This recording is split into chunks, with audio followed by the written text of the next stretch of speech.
Hi, everyone. I'm Dr. Angela Drummond Matthews. Welcome to Week 10 of American Literature 1. This week, we start a new unit. I've made just a few changes from the syllabus. Unit 4 was called Speculative Fiction in the syllabus. We're adding social commentary to that because we're going to study some works that are more commentary than speculative. The second change is in the order of the readings. We'll be switching Edgar Allan Poe with Harriet Beecher Stowe. So we'll read Poe this week and Stowe next week. We're going to start this week with an introduction to Gothic literature in America. The Gothic tradition is the kind of literature we associate with horror and spooky or creepy stories.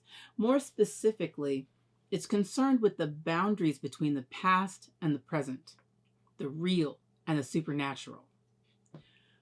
You'll watch a few videos on the characteristics of Gothic literature and how it works, and then we'll get into the stories. There are also some supplemental readings that are useful to your understanding of the tradition. The first author whose work we'll explore is Charles Brockden Brown.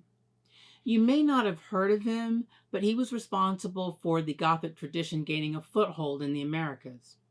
We'll read a work of his called Somnambulism, which means sleepwalking.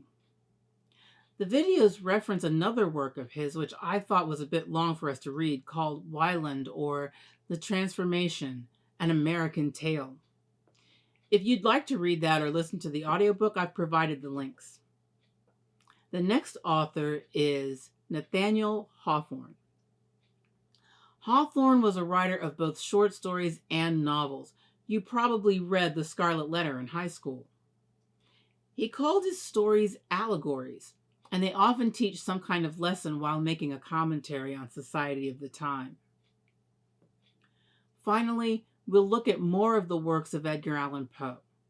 As you learned the other week, Poe had a rather interesting life and a mysterious death that only accentuated his creepy stories and poems. I've chosen some works that you might find you relate to quite a bit. As you read this week, think about how these works exemplify Romanticism and the Gothic tradition. Also, think about what these works have to say to the modern reader. Could these works provide just as salient commentary on our lives today? As usual, you'll have some discussion questions to answer, and you'll discuss the readings with your group members. If your group is not active and you want to be switched to a more active group, please let me know. We can make that happen. I'll be available in our optional class discussion on Thursday. Check Blackboard for times. That's all for now.